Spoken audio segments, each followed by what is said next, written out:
Hi, I'm Sue Stockdale, and welcome to episode 129 of the Access to Inspiration podcast, the show where you can be inspired by people who may be unlike you. Whether it's a farmer or a financier, we hope their stories and insights will inspire you to reflect on the world differently.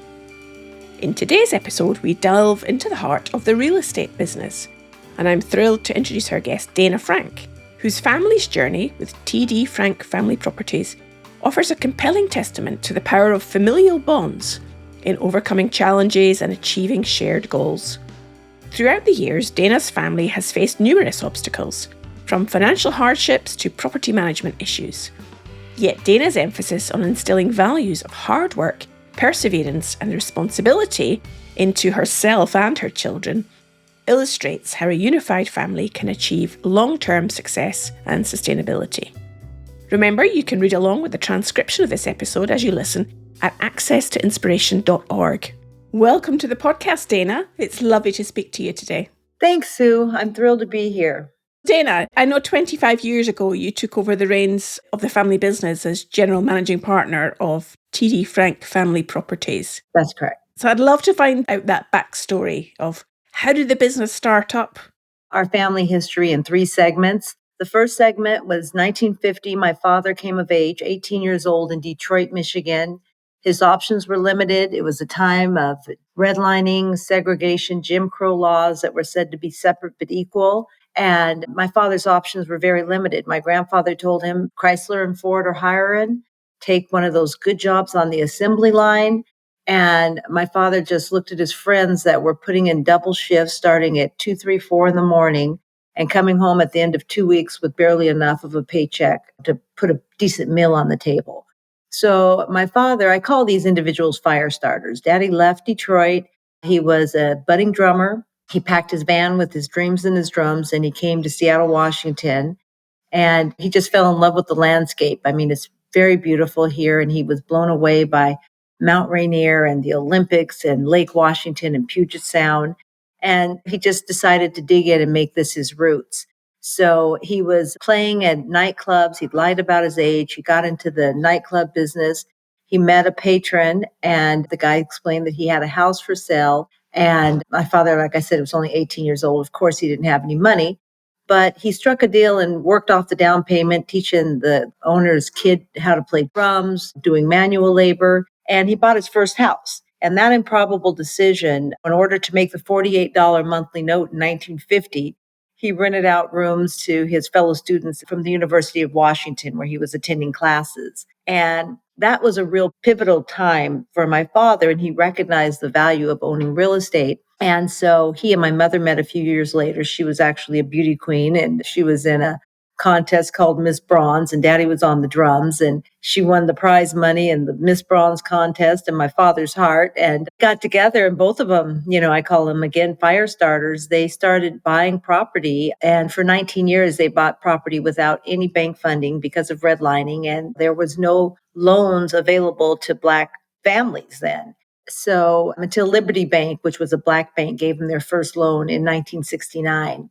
So the real estate, I was born into it. There was really just no other option. When I was born, I have 2 older sisters, and my father just always instilled in us that you can either work for yourself or work building someone else's dream. But either way, you're going to be working. And the second part of my family business, as I said, it was 3 parts, is in 1989, after 32 years, my parents unfortunately divorced. So that was a real pivotal point. I have a sister that had moved to Germany, another sister who really didn't want to be a part of the business. And I just understood the importance of legacy and what they had created. And so I partnered with my mother. It was a really difficult time. It was the 1990s, and we were in a recession. And the courts had ordered a receivership to take over the properties. And so what my mother and I inherited was really a mess. And I'll talk more about my process of what we did to resurrect the business. I had to go to the banks, and they said, sell. And I said, if we sell, we lose everything. And so I went to a banker and negotiated a moratorium, which was basically a stay on paying the mortgages for a year. That allowed me to utilize the funds to rehab, renovate, and upgrade the properties. And we were back in business. So that was 1990. And then by 1992, 3, I had my firstborn son, who's now 30, and he's running the family business. So I say we beat the odds that say only 12% of family businesses make it to the third generation. And I'm super proud. I'll be a grandmother for the first time in October. So that history of knowing that this child coming into the world, as I'll walk through buildings that my parents bought in 1950, that's legacy. And it's that adage that says, plant a tree today, even though you might not enjoy the shade, your children and their children will. And that's what I'm living. So feel very fortunate. What a wonderful story. And there's lots of highs and lows in there. And certainly as I've been reading your book, tell me what your book title is. Get Up and Get On It, a Black entrepreneur's lessons on creating legacy and wealth. When I've been reading it, I've been really fascinated by some of the stories that you share. Thank you. Particularly about setting the reality of what life was like for your family way back. I think it was your great-grandmother who saved up a whole year to buy a sofa and then didn't sit on it. Yes. What? That's right. What happened there? That's right. It was so hard to come by, and it was such a prized possession. And so she got this beautiful lemon sofa. She finally was able to get it, and then she covered it in plastic and just treasured it. After church on Sundays, the whole family would gather, and Grandma would scream, "You better not sit on the couch." I mean, it was so sad because she dies and it gets passed off to one of the needy relatives, and she never got to enjoy it. We really have been raised to enjoy it while you can. Well, and work hard and be creative in doing what it needs to be done to get by and to move things forward. Absolutely. And perseverance. I mean, that's it. I tell you, there have been so many days, and my mother and I in particular, my mom's 92, and that's why I love the title of my book, Get Up and Get On It, because every day she still does. And I mean, her faculties are sharper than mine. She is fit. She is remarkable when you have meaning and you have something to do and you're passionate about it. And despite the hardships, I mean, when I look at my mom, we've been through, as I said, high interest rates. I remember getting loans when they were in the low 20s, and recessions, a pandemic, being forced by laws changing where we have to operate literally as housing providers with our hands cuffed, dealing with tenants that have mental illness. There's a lot that goes into it, but I really believe that at the end of the day, it's the perseverance that sees you through. So coming back to some of these challenges, it might be helpful to just help our listener contextualize the type of properties that you have. I understand it's about providing quality, affordable housing for your tenants. Correct. Our units are their community. And what we feel is that it's a privilege that we're providing where people live and call home. And our best times are when people come and say, I mean, today is the 31st, and tomorrow we've got residents that are moving out that are buying their first home.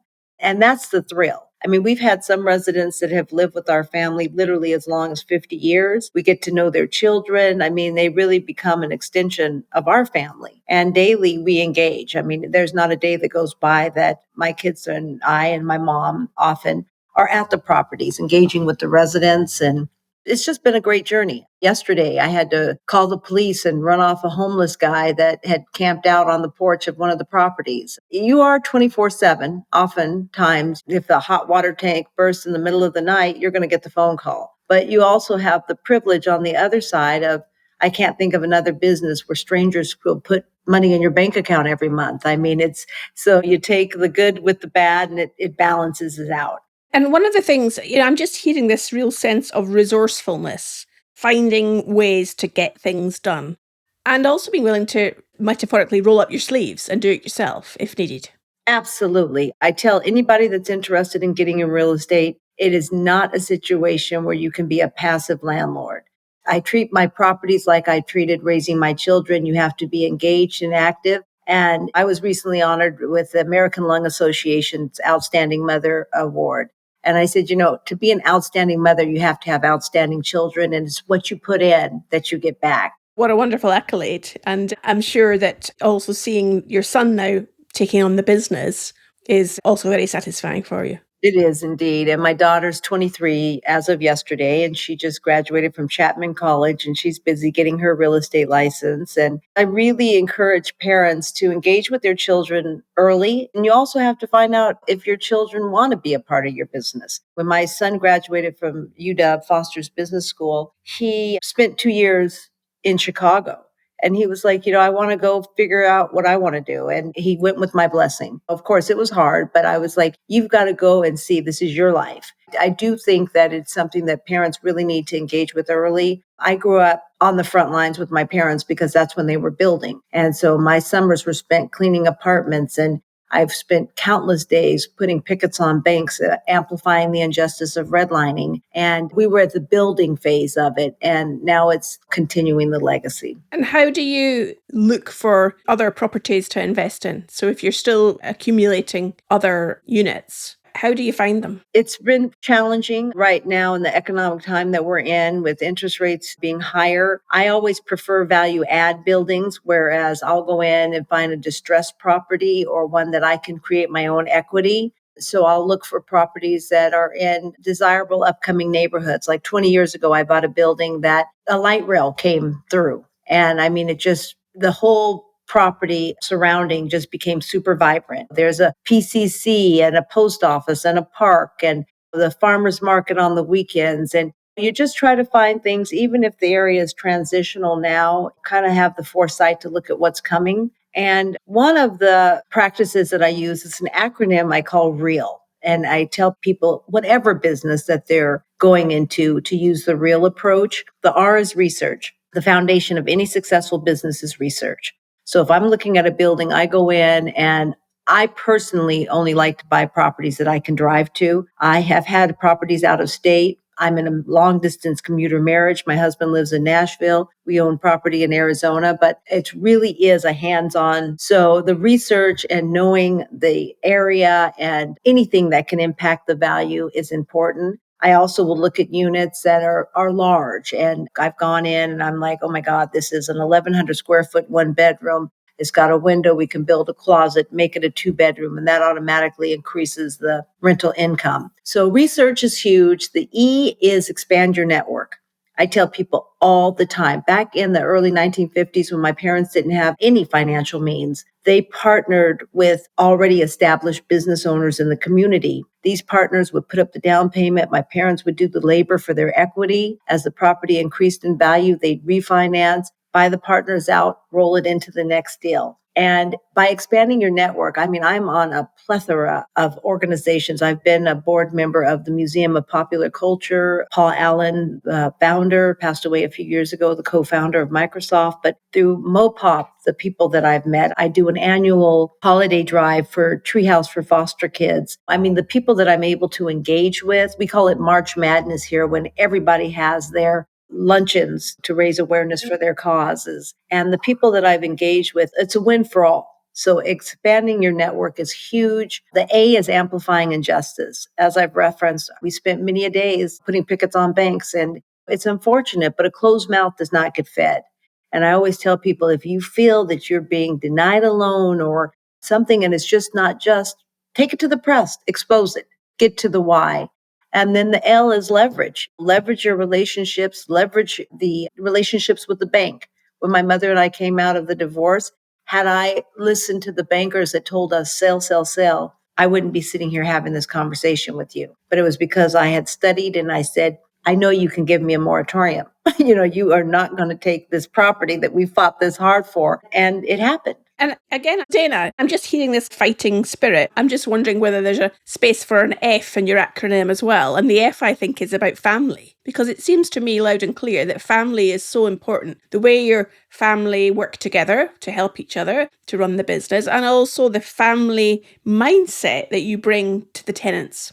Yes, I think you're absolutely right. And it has truly been one of my life's biggest blessings, is being able to work and live with my family. We are engaged every day and we have fun. It's such a fortunate position to be in, where everybody's working towards the same cause. And when we win, we all win together. The Access to Inspiration podcast is a free to listen to podcast, but it's not free to make. So if you're enjoying this episode, say thanks and become a supporter of Access to Inspiration to help us continue producing quality audio content for our listeners. Click on the Buy Me a Coffee link on the show notes to make a small donation and leave us a message. Feedback is a great source of energy for us. Now back to our guest. Now, one might argue that is all sounding sweetness and light, and people don't always get on along with one another all the time. They have their ups and downs. So I'm wondering how well you're able to separate business from family, because often that's what gets family businesses to not get into the third generation. Only 12% make it. Absolutely. And that's a very true situation. And that's why I said, make sure everybody's on the same page. I mean, if my kids come to me and say, hey, mom, we're not interested, I want to be a musician or whatever, it's their life. And so from a very early age, we laid it on the table. I mean, my sisters were not interested in working in the family business. That was their choice. My one sister has lived 40 years in Germany and she loves it. I think that that's important. In our family, we were raised with it all supports the whole, and the whole is the family unit. And if you choose not to be a part of it, I mean, we still engage and get together and have holidays and birthdays and celebrations, but the family members that are involved in the family business, that's our core. There's a strong bond there, that glue that keeps you all connected together. Absolutely. You also mentioned, Dana, about philanthropy and about giving back. Is that a part of your life as well? It's one of the biggest parts of my life. I've raised my children with the saying that you can't receive with a clenched fist. And the amount that I give, I find such fulfillment in helping, especially people from marginalized backgrounds, understand that they can change the narrative despite their birth circumstances. Last summer, I coached homeless kids tennis. I'm an avid tennis player. And the joy I felt sitting here with these kids that had never even picked up a racket and just, it might be the next Venus Williams. You just never know. And that's why I always talk about finding mentors. I've had some amazing mentors in my life. So I feel it's a privilege for me to be able to give back as these people have given to me. And in my book, I share a lot of my mentor stories. I mean, one of them was the founder of J.G. Wentworth, who sold annuities at a discount. He purchased annuities, insurance annuities. And Gary Valoric is his name. And Gary has been amazing. I mean, I can still call him today and say, hey, Gary, I'm looking to refinance. What do you think about this interest rate? And he'll walk me through it. And so to whom much is given, much is required. So I find it very appealing to be able to return the favor. And like I said, for 25 years, I've hosted an annual holiday party for Treehouse for Foster Kids. And I'm like, we're going to have a holiday party anyhow. So when I invite my friends all over, I'm like, bring an unwrapped gift for kids in Treehouse and let's make someone else's spirits happy. So everybody feels good. So the sense I get is always about thinking of more than just yourself. Yes. It's so paramount, and especially in this day and times, especially for the younger demographics, because they're constantly looking at the television, things that we were not raised with, the gaming and the Instagram and the social media and everything. And my philosophy is that cash erodes, equity grows. Make sure every dime you spend, you understand that it's going away and it's never coming back. So invest it well. And that includes your time. So if you give your time, invest it well. A great mantra to have. So given that I'm imagining you're pretty busy, Dana, how did you even find time or the inclination to put all your experiences down on paper and produce this book?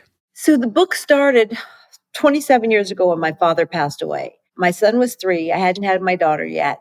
And I was like, how am I ever going to explain to my children who this most impactful person was in my life? My father was hysterical, and the things that he taught me, I find myself even to this day. I mean, there's not a day that he's not with me. And he would tell me things like, just because it's on your ass doesn't make it an asset. And so when I say things, I'm like, I'm my father's child. So I really sat down and I started just writing for my kids. And then my son a few years ago was like, Mom, this story is just so amazing. I really think that you ought to share it. And so we connected with Wiley Publishing, and they said, we like it not as a memoir, but as a business book, because you've got so many tools and lessons. And so I just rewrote it as a business book, but it still has so many stories, because that's the life, is the stories. So I call it an unconventional business book. Well, there certainly were a lot of useful tips in there when I was reading it. And I loved the story that also stuck in my mind about your father's approach to taking the front door off a property when the people hadn't paid their rent. Tell me about that. Couldn't get away with those things today, but yeah. So one resident, every month, he was the hardest one to collect from, and he would make excuses and then he would avoid us. And again, this is probably back in, the 1980s, so totally different climate.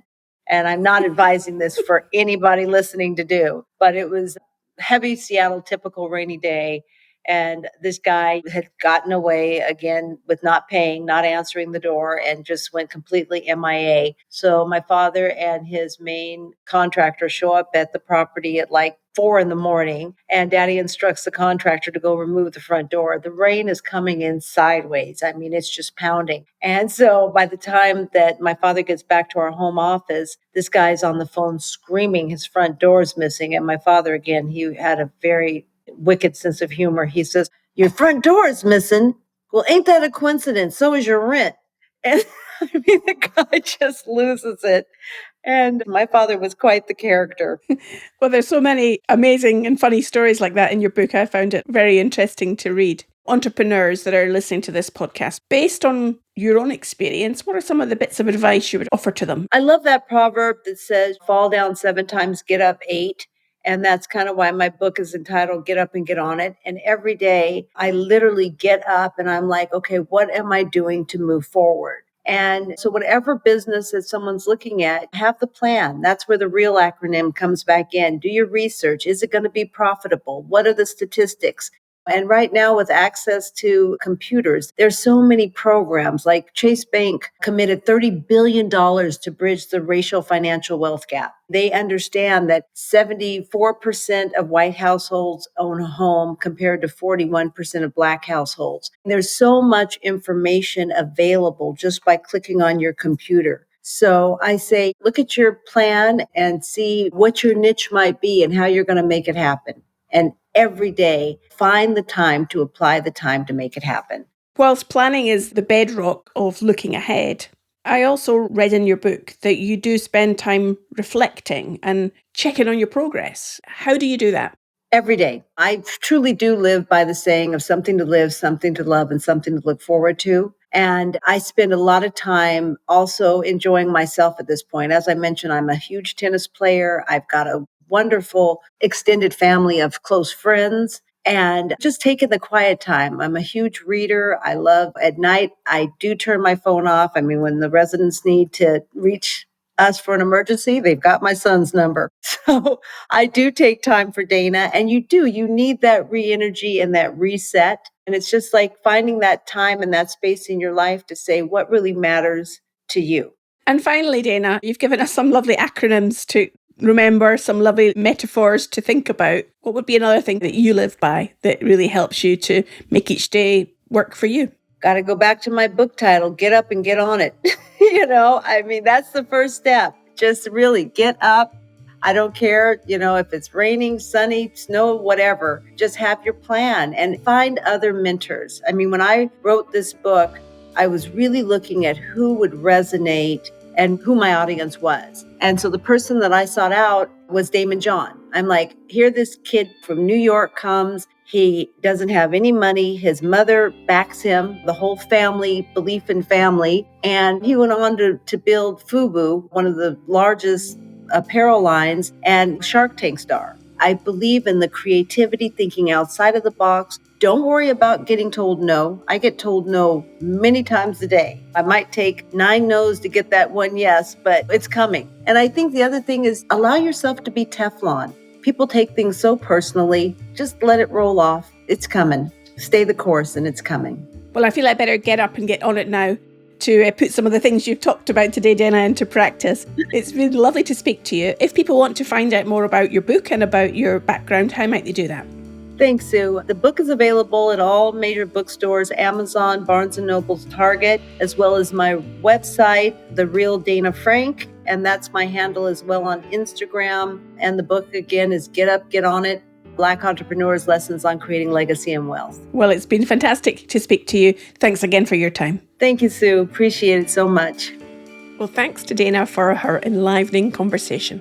And if you enjoyed this episode, you might also enjoy episode 14 with Amelia Lynn, who is also driven as an entrepreneur to promote family values, but in quite a different way to Dana.